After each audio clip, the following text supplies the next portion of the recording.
She told the most powerful man in the realm she wasn't interested. What she didn't know was that the stranger she'd been arguing with for the past 20 minutes wasn't just some arrogant noble passing through her village. He was Marcus Valdren, the Alpha King. And in his world, fate didn't care about her relationship status. The rain had been falling for 3 days straight when he walked into her tavern. Elara noticed him immediately, the way everyone in the room noticed him, though she pretended otherwise. He was too tall, too broad, took up too much space in the doorway like he owned everything his shadow touched. His dark hair was plastered to his forehead, water dripping down a jaw that looked carved from stone, and when his eyes found hers across the crowded room, something in her chest pulled tight. She ignored it. She'd gotten good at ignoring things, feelings, instincts. The whispered voice in the back of her mind that had been dormant for 23 years and suddenly wouldn't shut up. Mine, it said, as the stranger shook rain from his traveling cloak. Mine. Elara grabbed a rag and started wiping down the bar with unnecessary force. Absolutely not. He made his way through the tables with the kind of quiet authority that made people move without being asked. Two men flanked him, both wearing expressions of barely concealed amusement as they watched him approach the bar. Guards, she realized. Or friends. Maybe both. The stranger stopped directly in front of her, and the pull in her chest became a yank. His eyes were the color of winter storms, gray with flecks of silver that seemed to shift in the firelight. When he looked at her, really looked at her, she felt seen in a way that made her want to run. So she did what she always did when cornered. She attacked. "Kitchen's closed," she said flatly, not bothering to look up from the glass she was polishing. "Rooms are full. There's another inn 2 miles east if you can manage the walk." A beat of silence, then, "I'll take whatever you have." His voice was low and rough, like distant thunder. It did something to her spine she refused to acknowledge. Did I stutter? "We're full. You have a room upstairs that's been empty for 3 weeks." He said it like he was commenting on the weather. "The one with the broken window latch your uncle keeps meaning to fix." Elara's hand stilled on the glass. She looked up slowly, finding those storm-gray eyes waiting for her, watching her with an intensity that felt like a physical touch. "How do you know about that room?" "I know a lot of things." He leaned against the bar, arms folded, completely unbothered by her hostility. "I know your name is Elara Thorne. I know you've run this tavern alone since your uncle fell ill last winter. I know you haven't slept more than 4 hours a night in months, and I know you're standing there trying to figure out if I'm a threat or just incredibly annoying." "I've already decided," she said. "You're both." One corner of his mouth twitched. Not quite a smile, but close. "Fair enough." The two men behind him exchanged looks that Elara couldn't quite read. The taller one, a red-haired giant with a scar across his nose, seemed to be struggling not to laugh. "Look." Elara set down the glass with more force than necessary. "I don't know who you are or why you've been watching me, but this isn't that kind of establishment. Whatever you're looking for, you won't find it here." "I'm looking for a room." His tone was patient, infuriatingly patient. "And maybe a meal that isn't whatever's been sitting in that pot for the past 6 hours. The stew is fine. The stew is a war crime against vegetables." Before we continue, please take 2 seconds to like this video. It tells me you want more stories like this. Elara felt her eye twitch. In 5 years of running this tavern, through droughts and floods and the occasional bar fight that ended with someone thrown through a window, she had never met anyone who could get under her skin this quickly. "Get out," she said. "No." The word hung between them. Simple. Absolute. Like he'd never heard the concept of being refused. "Excuse me?" The stranger straightened to his full height, which was considerable, and Elara had to tilt her head back to hold his gaze. A mistake, she realized too late. This close, she could see the fine lines at the corners of his eyes, the shadow of stubble across his jaw, the way his pupils dilated when he looked at her. "I'm not leaving," he said quietly. "And before you reach for that knife you keep hidden under the bar, you should know that I'm not here to hurt you. I'm not here to take anything from you. I'm here because 3 nights ago, I felt something I haven't felt in 32 years of living." His voice dropped lower. "I felt my mate call to me, and it led me here. To you." The world tilted. Elara gripped the edge of the bar, her knuckles going white. She knew the word. Everyone knew the word. In a world where wolves walked among humans, where the old magic still pulsed beneath the earth like a second heartbeat, the concept of fated mates was as real as the rain falling outside. But it wasn't supposed to happen to her. "No," she heard herself say. "That's not possible. I don't have—" "You do." He reached across the bar, his fingers brushing against the inside of her wrist. The touch was featherlight, barely there, and yet it sent a shock through her entire body. Heat and recognition, and something that felt terrifyingly like coming home. "You've been suppressing it, hiding it, but I can feel it, Elara. The bond between us. It's real." She yanked her hand back like she'd been burned. "I don't do relationships." The words came out harder than she intended, sharp with years of practice. Every man who'd tried to court her, every gentle suggestion from well-meaning villagers about finding a husband, settling down, letting someone take care of her. She'd rejected them all. Relationships meant vulnerability. Vulnerability meant pain. And Elara had had enough pain to last several lifetimes. The stranger studied her for a long moment. Then, slowly, impossibly, he laughed. It was a warm sound, rich and genuine, and it transformed his severe features into something almost boyish. His guard stared at him like he'd grown a second head. "Good," he said, still chuckling. "We're getting married." Elara's mouth fell open. "Did you not hear what I just said?" "I heard you." He was smiling now, actually smiling, and it made her chest ache in ways she couldn't explain. "You don't do relationships. Wonderful. Neither do I. Which is why we're skipping straight to marriage." "That's insane." "That's tradition." His smile faded slightly, replaced by something more serious. "In my culture, when you find your fated mate, you don't waste time with courtship rituals and polite dinners. The bond is already there. The connection is already made. All that's left is the ceremony to honor it." "Your culture." Elara's eyes narrowed. "And what culture would that be, exactly?" The red-haired guard cleared his throat. "Perhaps, Your Majesty, now would be a good time to—" "Kiran." The stranger's voice was mild, but the guard snapped his mouth shut immediately.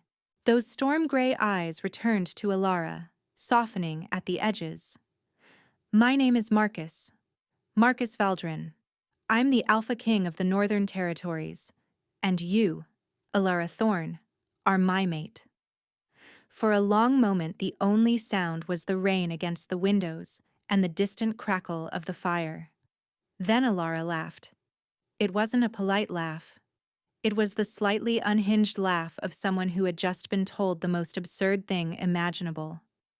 "The Alpha King," she repeated, wiping tears from her eyes. "You're telling me the Alpha King, the ruler of the largest shifter kingdom in the known world, just happened to wander into my tavern in the middle of nowhere, looking for his fated mate. And that mate is me, a human woman who can barely keep this place running." "Human with wolf blood," Marcus corrected gently. 3 or 4 generations back, judging by how deeply you've buried your instincts. But it's there. It's what the bond recognized. Her laughter died in her throat, because he was right. She'd always known, in that quiet part of herself she never let anyone see, that she was different. That the restlessness in her blood, the way she could sometimes sense things before they happened, the dreams of running through forests under a silver moon. It all meant something. She'd just chosen to ignore it. "I don't care who you are," she said finally, her voice steadier than she felt. "I'm not marrying anyone, especially not a king who walks into my bar and starts making demands like he owns the place. I could own the place, if you'd prefer." At her murderous expression, Marcus held up his hands. "A joke. A bad one. I apologize." "Your Majesty hasn't made a joke in 8 years," Kieran muttered. "I'd say you're out of practice." Marcus shot him a look that promised retribution later. Then he sighed, and for the first time, Elara saw something like uncertainty in his expression. "I've done this badly," he admitted. "I've been alone a long time, Elara. I stopped believing I would find my mate. When I felt you, felt the bond snap into place like a physical thing." He shook his head. "I wasn't prepared for it. For you. For how it would feel to finally find the person I've been searching for my whole life." Something in his voice made her breath catch. The raw honesty of it. The vulnerability beneath the power. "I don't know you," she said quietly. "No, you don't." He held her gaze. "But you could. If you gave me the chance." The rain continued to fall. Somewhere in the tavern, someone dropped a glass and cursed softly. Life went on, ordinary and unchanged, while Elara stood at the center of something extraordinary and tried to remember how to breathe. "One night," she heard herself say. "You can stay one night. We'll talk. But I'm not promising anything, and if you try to—" "Thank you."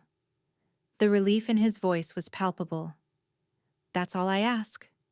She led them upstairs to the room with the broken latch, her hands trembling slightly as she unlocked the door. Marcus entered slowly, taking in the modest space with its narrow bed and water-stained ceiling. "It's not exactly a palace," she said defensively. He turned to look at her, and the expression on his face made her heart stutter. "It's perfect." They talked through the night. Elara learned about the burden of ruling a kingdom, about the expectations and the loneliness that came with a crown. Marcus learned about the fire that had killed her parents when she was 7, about her uncle who'd raised her with rough hands and a good heart, about the walls she'd built around herself so carefully that she'd almost forgotten they were there. Somewhere around midnight, he told her about his sister, the one who'd been murdered by rivals when he was 20, the loss that had turned him cold and distant and convinced that love was a weakness he couldn't afford. "I understand," Elara said softly, sitting on the floor across from him with her back against the bed frame. "Building walls, keeping people out. It feels safer that way." "It is safer." His voice was rough. "But it's also lonely. I didn't realize how lonely until I felt you. Until the bond showed me what I'd been missing." She looked at him then, really looked, and for the first time allowed herself to see past the title and the power to the man underneath. A man who was tired, who was searching for something to fill the emptiness inside him, who had traveled across his kingdom following the thread of a connection that promised him he wouldn't have to be alone anymore. "I'm scared," she admitted, "of what this means, of how much you could hurt me." Marcus leaned forward, close enough that she could feel the warmth radiating from his body. "I would rather die than hurt you. And that's not a figure of speech. The bond doesn't allow it. Hurting you would hurt me, physically, mentally, in every way that matters. That's terrifying." "Is it?" A small smile. "I find it comforting, knowing that we're bound together in a way that makes betrayal impossible, knowing that whatever happens, we'll face it together." His hand reached out, hovering near her cheek but not quite touching, waiting for permission. She leaned into his palm. The touch was electric.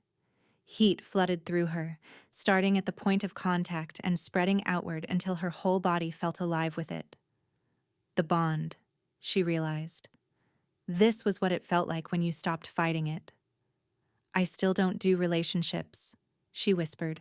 Marcus laughed softly, his thumb stroking across her cheekbone. Good. We're getting married.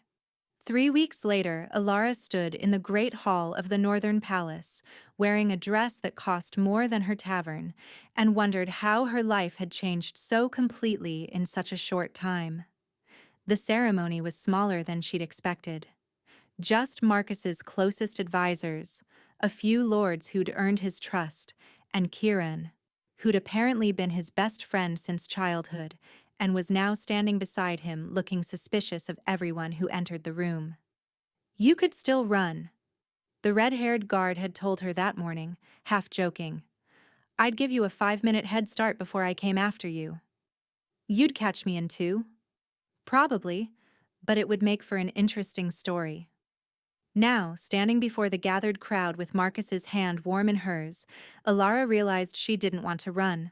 Somewhere between that first night in her tavern and this moment, she'd stopped fighting the inevitable. The bond hummed between them, golden and bright, visible to those with the eyes to see it. When the officiant asked if she would take this man as her mate, her partner, her king, her voice didn't waver. I will. Marcus's smile when he kissed her was the most beautiful thing she'd ever seen. The months that followed were not easy. There were those who resented a human woman on the northern throne, who questioned the king's choice and whispered about influence and manipulation. There was Lady Isolde, who had expected to be Marcus's queen and made her displeasure known through 1,000 small cruelties. There were nights when Elara lay awake questioning everything, wondering if she was strong enough for this life. But there was also Marcus. Always Marcus, who held her when the doubts became too loud, who stood beside her in council meetings and deferred to her judgment on matters of the common folk, who taught her the history of his people with patience and pride, who looked at her every morning like she was the miracle he'd stopped believing in. You're staring, she told him one night, 3 months into their marriage.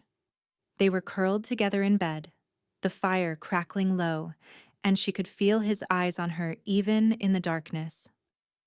I'm admiring. It's unsettling. You'll get used to it. He pulled her closer, his lips brushing against her temple. I plan to spend the next several decades admiring you. Consider this practice. She smiled against his chest. Several decades seems optimistic. Wolves live a long time, and you're not as human as you thought. His hand found hers, fingers intertwining. The bond is changing you, making you stronger, more connected to the old magic. She had noticed the enhanced senses, the increased stamina, the way she could sometimes feel Marcus's emotions like they were her own. It should have frightened her. Instead, it felt like becoming the person she was always meant to be. I love you, she said quietly. The words still felt strange on her tongue, but she was learning to say them, to mean them without terror. Marcus went still beneath her. Then his arms tightened, crushing her against him. I know, he breathed into her hair. I can feel it through the bond, but hearing you say it. His voice broke slightly. That's something else entirely. Good. She tilted her head up to kiss him. You should know by now that I'm full of surprises. The crisis came on a winter morning, 6 months into their marriage. Lady Isolde, driven to desperation by jealousy and ambition, had allied herself with enemies from the southern territories. They came in the night, slipping past the castle defenses with help from those she'd bribed inside. Elara woke to screaming and the clash of steel. Stay here, Marcus commanded, already reaching for his sword. His eyes were wild, torn between the battle calling him and the mate he couldn't bear to leave unprotected. No. She grabbed his arm. I'm coming with you. Elara. I'm not that frightened barmaid you met in a tavern anymore. She met his gaze steadily. You made me a queen. Let me act like one. For a moment she thought he would argue. Then something shifted in his expression. Pride, she realized. He was proud of her. Stay close to me, he said. And if things go badly, Run. Promise me. I'll promise to stay alive. That's the best you're getting. They fought their way through the castle together, Marcus cutting a path through the attackers while Elara used the dagger he'd given her on their wedding night. She wasn't graceful or trained, but she was fierce, and every enemy that tried to separate her from her mate learned quickly that she wouldn't be taken easily. They found Lady Isolde in the throne room, a sword at Kieran's throat. "Your Majesty," she purred, her beautiful face twisted with hatred. "So good of you to join us. I was just explaining to your guard captain that things are going to change around here." Marcus's power rolled off him in waves. The air crackled with it, cold and dangerous. "Let him go, Isolde. This is between us." "Oh, I don't think so." Her grip on the sword tightened. "You humiliated me, passed me over for a human peasant with dirt under her fingernails. Did you think I would simply accept that? Did you think I would watch her sit in the seat that should have been mine?" "Isolde." Elara stepped forward, ignoring Marcus's sharp inhale. "You're right. You were humiliated. You were hurt. And I'm sorry for the part I played in that, however unintentional." The other woman faltered slightly. "You're apologizing?" "I'm acknowledging your pain. There's a difference." Elara kept her voice calm, gentle. The way she used to speak to frightened travelers at her tavern, the ones who came in from the cold with wild eyes and shaking hands. "But this isn't the answer. Hurting people won't give you what you want. It won't make you feel better." "How would you know what I want?" "Because I've been where you are." She took another step forward, angry, hurt, convinced that the world owed me something it wasn't delivering. "But the walls you build to protect yourself become a prison eventually. And the only way out is to stop fighting long enough to let someone in." Isolde's hand trembled. Tears were streaming down her face now, cutting tracks through her perfect makeup. "It's too late for me. I can't. It's not too late." Elara was close enough now to touch her. "Put down the sword. Let us help you." The moment stretched, thin as spider silk. Then, slowly, Isolde lowered her weapon. Kieran moved like lightning, disarming her and pinning her arms behind her back. But when he looked at Elara, there was something new in his eyes. Something like respect. "Remind me never to underestimate you," he said.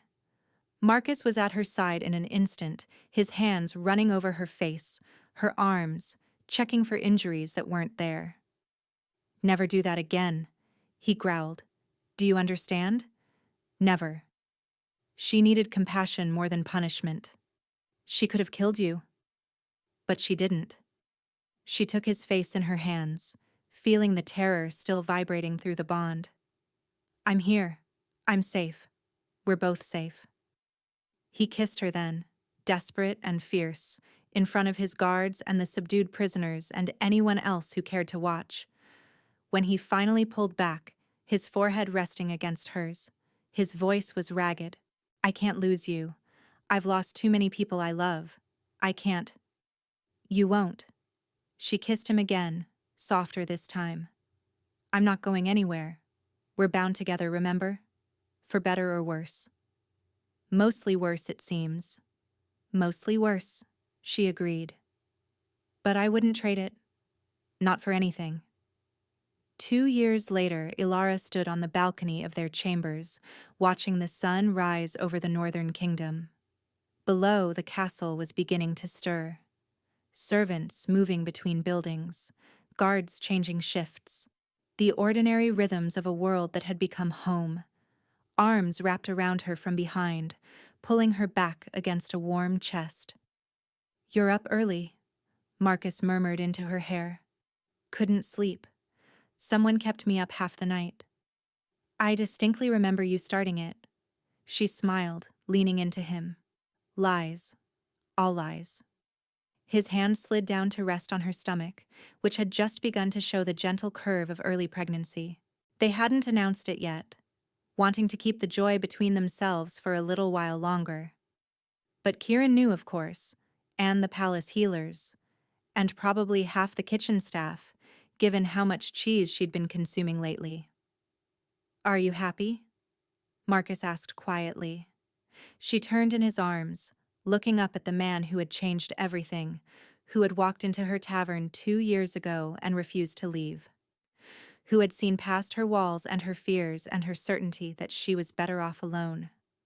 "I don't do relationships," she said solemnly. He laughed, the sound vibrating through her. "Good. We're married." "Apparently." She rose on her toes to kiss him. "And yes, I'm happy. Deliriously, terrifyingly, completely happy." "That's a lot of adverbs. I'm an overachiever." They stood there together as the sun continued to rise, wrapped in each other and the bond that hummed between them, golden and strong and eternal. Whatever came next, whatever challenges the future held, they would face it together. Because that was what mates did. That was what partners did. That was what love, in the end, always demanded. And Elara, who had spent so many years convinced she was better off alone, had finally learned that the bravest thing she could do was let someone in. Thank you so much for listening to my story. Where are you listening from? Let's meet in the comments. I love hearing your thoughts. And if you'd like to support me, please subscribe. It's free, and it helps more people hear these stories.